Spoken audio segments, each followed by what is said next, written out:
2026 BJP AIDFক ব্ৰহ্মপুত্ৰত দলিয়াই পেলাম। এই হুংকাৰ অখিল গগৈ মন্দিৰত ৰাইজৰ দলৰ বৃহৎ গণসমাৱেশত ধৰ্ম নিৰপেক্ষ চৰকাৰ গঠনৰ সংকল্প চৰকাৰক দেউলীয়া আখ্যা। ৰাইজৰ দলৰ সভাপতি তথা বিধায়ক অখিল গগৈয়ে মন্দিৰৰ মিলিজুলি খেলপথাৰত অনুষ্ঠিত এক বৃহৎ গণসমাৱেশত ঘোষণা কৰে যে 2026 চনৰ বিধানসভা নিৰ্বাচনত বিজেপি আৰু AIDF দলক ব্ৰহ্মপুত্ৰত দলিয়াই পেলাম। অৰ্থাৎ সাম্প্ৰদায়িক শক্তিক নিৰ্বাচনৰ পৰা উফৰাই ধৰ্ম নিৰপেক্ষ চৰকাৰ গঠন কৰা হ'ব। তেওঁ কয় অসমত হিন্দু মুছলমানৰ সংঘাতৰ ঠাই নাই। আমি উন্নয়নমূলক সামাজিক ন্যায়ভিত্তিক চৰকাৰ গঠন কৰিম।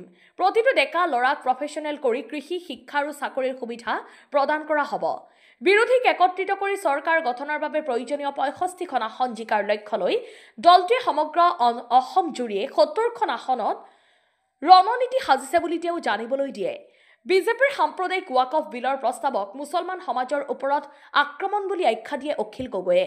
চৰকাৰৰ বিত্তীয় অৱস্থাক লৈ গগৈয়ে তীব্ৰ সমালোচনা কৰি কয়, চাকৰিয়ালক দৰমহা দিব নোৱাৰা চৰকাৰ, জলজীৱন আৰু PWDৰ ঠিকাদাৰৰ কোটি কোটি টকা বাকিয়া থকাৰ চৰকাৰ, এটা সাংঘাতিকভাৱে দেউলীয়া চৰকাৰ।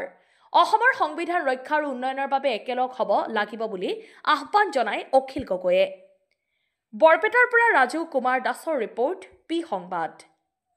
মন্দিয়াৰ মিলিজুলি খেলপথাৰত এখন বিশাল গণসমাৱেশ অনুষ্ঠিত হয় আৰু এই সমাৱেশত আজি অসমৰ উপস্থিত থকা সকলো ৰাইজে সংকল্প গ্ৰহণ কৰে যে আগন্তুক 2026 চনৰ বিধানসভা নিৰ্বাচনত আমি বিজেপি আৰু AIDFক অৰ্থাৎ দুটা সাম্প্ৰদায়িক দল, এটা হিন্দু সাম্প্ৰদায়িক দল বিজেপি আৰু আনটো মুছলমান সাম্প্ৰদায়িক দল AIDF, এই দুইটা দলক আমি ব্ৰহ্মপুত্ৰত দলিয়াই পেলাম।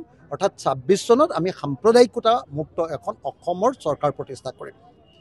তাৰ কাৰণে অসমৰ উপস্থিত ৰাইজে সকলোৱে স্পষ্টকৈ কৈছে যে সকলো বিৰোধী দল একলগ হ'ব লাগে আৰু আমি সকলো বিৰোধী দলে ঐক্যবদ্ধ হৈ বিজেপি আৰু AIDFক সম্পূৰ্ণৰূপে অসমৰ ৰাজনীতিৰ পৰা বিতাড়িত কৰি ব্ৰহ্মপুত্ৰত বিসৰ্জন দি আমি অসমত এখন শান্তিপূৰ্ণ আৰু প্ৰগতিৰ অসম, ঐক্যৰ অসম এখন গঢ়ি তুলিব লাগে।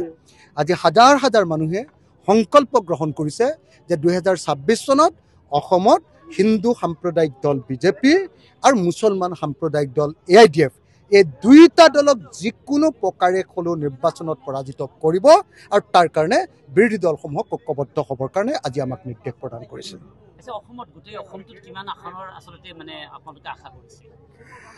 আমি 2026 চনৰ বিধানসভাৰ নিৰ্বাচনত যাতে বিৰোধী পক্ষই চৰকাৰ গঠন কৰিব পাৰোঁ, তাৰ কাৰণে মূল ষ্ট্ৰেটেজিটো হ'ল যে ইয়াত যদি হিন্দু মুছলমানৰ ৰাজনীতি হয় তেতিয়াহ'লে দুটা দলে আগবাঢ়ি যাব, এটা হ'ল বিজেপি আৰু আনটো হ'ল AIDF।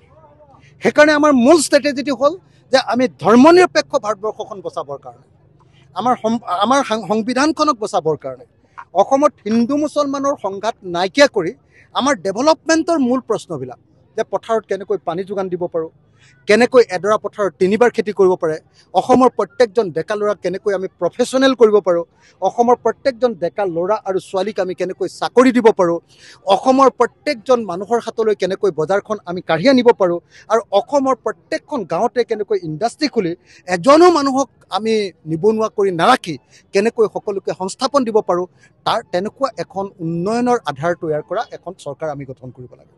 সেইকাৰণে আমাৰ কাৰণে স্পষ্ট কথা যে আমাক মিনিমাম 65খন আসন লাগিব চৰকাৰ গঠন কৰিবৰ কাৰণে। সেইকাৰণে উজনি আৰু নামনি সকলো ঠাই মিলি, ব্ৰহ্মপুত্ৰ আৰু বৰাক সকলো ঠাই মিলি, পাহাৰ আৰু ভৈয়াম সকলো ঠাই মিলি, আমি উত্তৰ অসম আৰু দক্ষিণ অসম সকলো ঠাই মিলি, পূব অসম আৰু পশ্চিম অসম সকলো ঠাই মিলি আমি অন্ততঃ পক্ষে যাতে 70খন আসন বিৰোধী পক্ষই আমি যাতে দখল কৰিব পাৰোঁ তাৰ কাৰণে ষ্ট্ৰেটেজি তৈয়াৰ কৰিবলৈ চেষ্টা কৰিছোঁ। আৰু বিজেপি আৰু AGPক আমি যাতে সম্পূৰ্ণৰূপে পৰাভূত কৰিব পাৰোঁ, AIDFক যাতে আমি বিতাড়িত কৰি দিব পাৰোঁ, অসমৰ ৰাজনীতিৰ পৰা AIDFক একেবাৰে নাইকিয়াই কৰি দিব লাগে।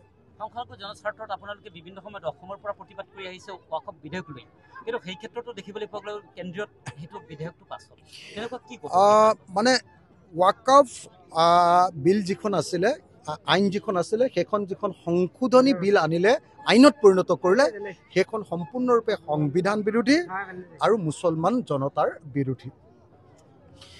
এইটো হ'ল মুছলমানসকলৰ ওপৰত বিজেপি চৰকাৰৰ এটা আগ্ৰাসন বা আক্ৰমণ।